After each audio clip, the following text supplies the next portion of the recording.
साजी निवाजे प्यारे साध संगत जी, प्यार और सत्कार से कहना धन निरंकार जी। साध संगत जी, सतगुरु निरंकार दातार का शुक्राना करते हुए यही अरदास करते हैं, सच्चे पातशाह तू जो भी बख्शे आए शुक्राना होर पा दे, अपने स्वभाव वर्गा साडा स्वभाव बना दे। सतगुरु बहुत दयालु हैं, जिन्होंने हमारे अवगुणों को ना चितारते हुए हमें ब्रह्म का ज्ञान दिया है। ब्रह्म का ज्ञान सिर्फ दिया ही नहीं है, बल्कि इसके साथ साथ सुख के 3 विशेष साधन भी दिए हैं। सेवा, सिमरन, सत्संग। सेवा प्रफुल्लता का साधन है, सत्संग बुद्धि की उज्ज्वलता का साधन है और सिमरन मन की शांति और शीतलता का साधन है। सेवा करें तो मन से भाव से करें। सतगुरु हमें समझाते हैं कि सेवा करते समय हमारे मन में श्रद्धा होनी चाहिए। जब हम श्रद्धा से सेवा करते हैं तो वही सेवा लगती है। सेवा दिखावे का विषय नहीं है, सेवा मजबूरी का विषय नहीं है, सेवा केवल श्रद्धा का विषय है।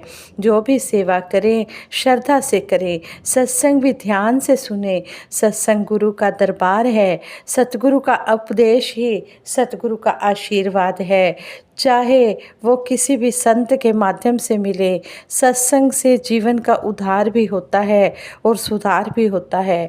हम सत्संग में आते हैं प्रभु की भक्ति के लिए, हम सत्संग में आते हैं बुद्धि की शुद्धि और शक्ति के लिए, हम सत्संग में आते हैं सुख शांति के लिए। सुख शांति मार्केट में उपलब्ध वस्तुएं नहीं हैं, सुख शांति भावना और विचारधारा से मिलती है।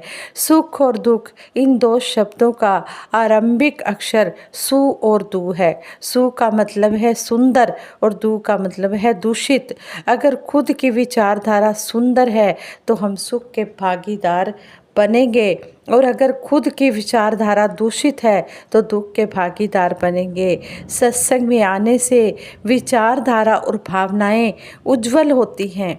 सिमरन में बहुत शक्ति होती है। सिमरन को तू ही निरंकार मैं तेरी शरण हाँ मैनू बख्श लो के रूप में 3 पंक्तियों का साधारण सा वाक्य ना समझ लें। एक व्यक्ति डॉक्टर के पास जाकर कहने लगा, डॉक्टर साहब मेरे सिर, पेट, बाजुओं और टांगों में दर्द है, इसका सही ट्रीटमेंट करो। डॉक्टर ने गोलियों की 3 पुड़ियाँ दे दी, 3 खुराक दे दी, 3 डोज दे दी और निर्देश दिया कि इन्हें नियम से ले लेना। घर आकर वह व्यक्ति सोचने लगा, मेरे तो सिर में दर्द है, पेट में दर्द है, टांगों में दर्द है, और डॉक्टर ने जो ये मेडिसिन दी है ये तो पेट में ही जाएगी। यह सोचकर उसने उस मेडिसिन को यूज ही नहीं किया। और तो फिर सोचें तो उस मेडिसिन से भला लाभ कैसे होगा। जब मेडिसिन हमारे अंदर ही नहीं जाएगी तो उसका हम लाभ कैसे उठाएंगे। अगर मेडिसिन ऐसे ही पड़ी रहेगी तो उससे लाभ होने वाला नहीं है। सिमरन से बड़े बड़े प्रॉब्लम्स का समाधान हो जाता है। ये जो मेडिसिन का एग्जाम्पल देकर हमें महात्मा समझा रहे हैं, इनका कहने का भाव यही है कि सिमरन से बड़ी बड़ी प्रॉब्लम्स का समाधान हो जाता है। ये साधारण से 3 लाइनों का वाक्य समूह है, ऐसा कभी नहीं सोचना है कि ये तो 3 लाइनों का वाक्य है। सिमरन में बहुत शक्ति है, हम सिमरन के सार को समझ पाएं। तू ही निरंकार का भाव है, हे प्रभु सब कुछ तू ही करने कराने वाला है। तू है मैं तेरी शरण हाँ का भाव है, मैं आपके चरणों में समर्पित हूँ, मैं तुम्हारे चरणों में समर्पित हूँ। बच्चा माँ की गोदी में होता है, उछल कूद भी करता है, पर माँ उसे गिरने नहीं देती। हम निरंकार सतगुरु के चरणों में सरेंडर हो जाएं, अपने आप को सरेंडर कर दें, तो यह हमें कभी भी दुखों की दरिया में गिरने ही नहीं देगा। मैनू बख्श लो में बख्शे जाने का आग्रह है। प्रार्थना करने पर कदम कदम पर भूलने वाले इंसान को यह प्रभु बख्श देता है। इस तरह जब हम दिल से सिमरन करेंगे तभी लाभ होगा। जब हम बीमार होते हैं तो हम मेडिसिन को लेंगे, अपने मुंह में डालेंगे, अंदर करेंगे, तभी हमें उसका फ़ायदा होगा। ये नहीं कि मेडिसिन पड़ी है तो उसका लाभ मिल जाएगा, नहीं। जब तक हम उसको मुंह में डालेंगे नहीं, हम अपने गले से नीचे नहीं उतारेंगे, तब तक उस मेडिसिन का लाभ नहीं मिलेगा। इसी तरह मेडिसिन को सिमरन के साथ एग्जाम्पल देकर समझाया गया है कि सिमरन भी हम अगर दिल से लीव लगाकर करेंगे, श्रद्धा से करेंगे, विश्वास से करेंगे, तभी हमारा वो सिमरन करने का फ़ायदा है। दातार कृपा करे कि हम सब सतगुरु के उपदेश को आचरण में लाते हुए अपने जीवन को सुखमय, आनंदमय, रसमय और यशमय बनाते जाएं। साथ संगत जी, सतगुरु का सहारा ले, सतगुरु का आसरा जिन्होंने ले लिया है उनको फिर किसी और आसरे की ज़रूरत ही नहीं पड़ती है। आसरा जिन्हें भी लेता गुरु निरंकार दा, रहंदा न डारे ओनू फिर संसार दा। द्रौपदी ने माण किता जदों बाहुबल ते, वधदा ही दिसिया खतरा ओनू पल पल ते। जदों ओने चेता किता कृष्ण मुरार दा, बच गई जां उदों जदों चेता किता कृष्ण मुरार दा। तभी उसकी रक्षा हुई जब उसने भगवान श्री कृष्ण जी को याद किया, बुलाया।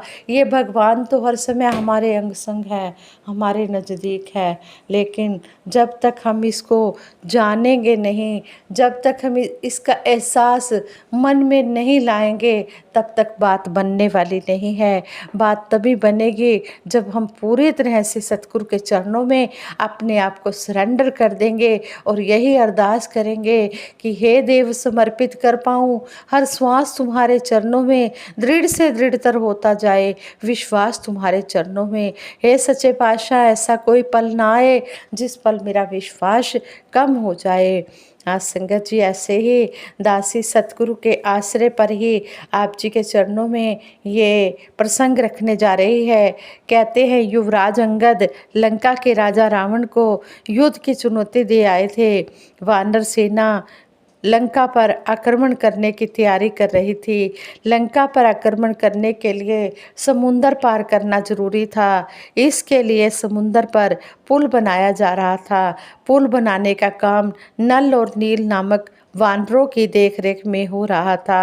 उन्हें यह सिद्धि मिली हुई थी कि वे जिस वस्तु को भी समुंदर में डालते वह तैरने लगती थी। वे बड़े बड़े पत्थरों को, भारी भारी पेड़ों को समुंदर में डालते जाते थे। उनकी कला और भगवान की कृपा के फलस्वरूप वे पत्थर पानी में डूबते नहीं थे। वे एक पत्थर पर रा लिखते और दूसरे पत्थर पर म लिखते और उन पत्थरों को जोड़ते जाते। रा और म के पत्थर आपस में जुड़ते जाते थे और इस प्रकार राम रूपी पुल बनता जा रहा था।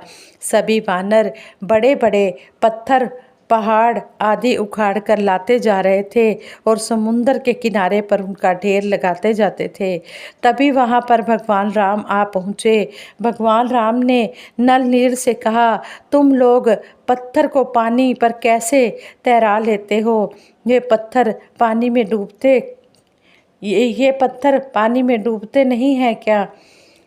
नल ने श्रद्धापूर्वक कहा, भगवान, यह सब आपके नाम की महिमा है। हम एक पत्थर पर रा लिखते हैं और दूसरे पर म, फिर राम नाम का आसरा लेकर पत्थर को पानी में डाल देते हैं। आपकी कृपा से पत्थर डूबता नहीं, पानी पर तैरता रहता है, फिर उन्हें जोड़ देते हैं और इस प्रकार आपकी कृपा से ये पुल बनता जा रहा है। ये राम नाम रूपी पुल बनता जा रहा है। नल की बात सुनकर भगवान राम मुस्कुरा दिए, फिर बोले, यदि मेरा नाम लेने से और पत्थरों पर मेरा नाम लिखने से ही पत्थर पानी में तैरने लगते हैं तो लाओ, मैं भी अपने हाथों से पत्थरों को समुद्र में डालता जाता हूँ। इस प्रकार तुम्हें एक और साथी मिल जाएगा और काम जल्दी पूरा हो जाएगा, संपन्न हो जाएगा। यह कहकर भगवान राम ने एक पत्थर अपने हाथों से पानी में डाल दिया, लेकिन वह तैरा नहीं। बल्कि एकदम डूबता चला गया। पत्थर को पानी में डूबते हुए देखकर सभी हैरान रह गए। सभी उपस्थित वानरों के मनों में हलचल मच गई। सभी सोच में डूब गए। भगवान श्री राम जी सभी के चेहरों की ओर उत्सुकता पूर्वक देखने लगे। तभी श्री राम भगत हनुमान जी ने श्री राम जी की जय जयकार करनी शुरू कर दी। सभी हैरान होकर श्री हनुमान जी की ओर देखने लगे। भगत श्रेष्ठ श्री हनुमान जी ने भगवान श्री राम जी के आगे नतमस्तक होते हुए कहा, ठीक ही तो है प्रभु। सागर में वही तैर सकता है जिसे आपके नाम का सहारा हो। आपके नाम की महिमा के फल स्वरूप ही पत्थर पानी पर तैर रहे हैं। लेकिन हनुमान, भगवान श्री राम जी ने पूछा, लेकिन हनुमान, यदि पत्थर मेरी कृपा से राम नाम की महिमा से तैरते हैं तो फिर यह पत्थर क्यों डूब गया जिसे मैंने अपने हाथों से पानी में फेंका था। आगे से श्री हनुमान जी ने श्रद्धापूर्वक कहा, भगवान, आपकी महिमा कौन जान सकता है। उस पत्थर ने तो डूबना ही था जिसे श्री राम जी अपने हाथों से छोड़ दें, अपने हाथों से गिर जाने दें। वह तैर ही कैसे सकता है, वह बच ही कैसे सकता है। उसका डूबना तो अवश्य है।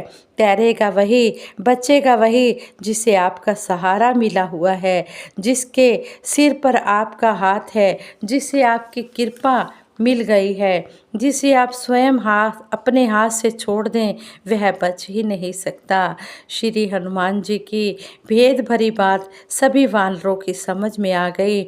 सभी ने भगवान श्री राम जी का जय घोष किया और सभी अपने अपने काम में लग गए।